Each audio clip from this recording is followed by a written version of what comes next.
नागपूरमध्ये राज्य विधिमंडळाचं 8 डिसेंबरपासून हिवाळी अधिवेशन, आठवड्याभराचा कालावधी. उद्धव ठाकरे 11-12 डिसेंबरला अधिवेशनाला उपस्थित राहणार.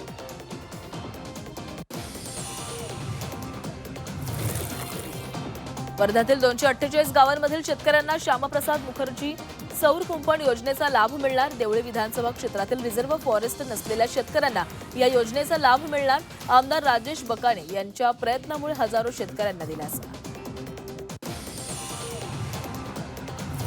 परळीमध्ये भाजपा आणि शिवसेना उद्धव बाळासाहेब ठाकरे पक्षामध्ये राडा. कामगार युनियनवरून जोरदार राडा. हॉटेलमध्ये नियमबाह्य पद्धतीनं भाजपनं संघटना नोंदवल्याचा. अंबरनाथच्या मलंगणावरील फ्यू न्यूक्लिअर ट्रेन सुरू. परवानग्या अपूर्ण असतानाही फ्यू न्यूक्लिअर ट्रेन सुरू. ट्रेनचा व्हिडिओ व्हायरल. मुलुंड कचराभूमीतील कचरा विल्हेवाट प्रकल्पाला दुसऱ्यांदा मुदतवाढ. कंत्राटदाराला फेब्रुवारी 2026 ची मुदत. कचऱ्याची विल्हेवाट लावण्याचं 68% काम पूर्ण. विक्रोळीमध्ये अंमली पदार्थांची तस्करी करण्यासाठी आलेल्या एका सराईत आरोपीला पोलिसांकडून अटक. आरोपीकडून 16,000चा अंमली पदार्थ जप्त. गेल्या काही दिवसांपासून मुंबईमध्ये अंमली पदार्थांच्या तस्करीत मोठ्या प्रमाणात वाढ.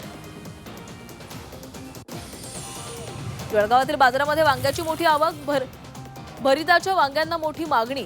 तब्बल 100 ते 150 रुपये पर्यंत किलोनं भरिताच्या वांग्यांना भाव.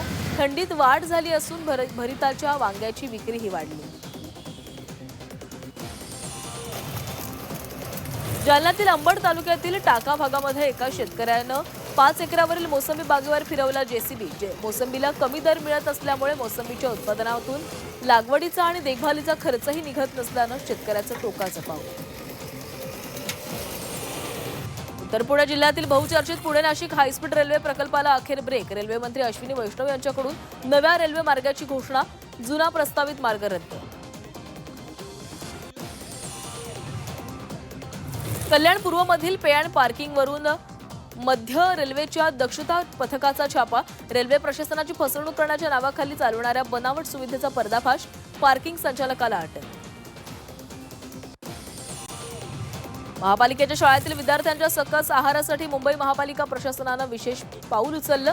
विद्यार्थ्यांना पौष्टिक पदार्थ म्हणून एनर्जी बार दिला जाणार.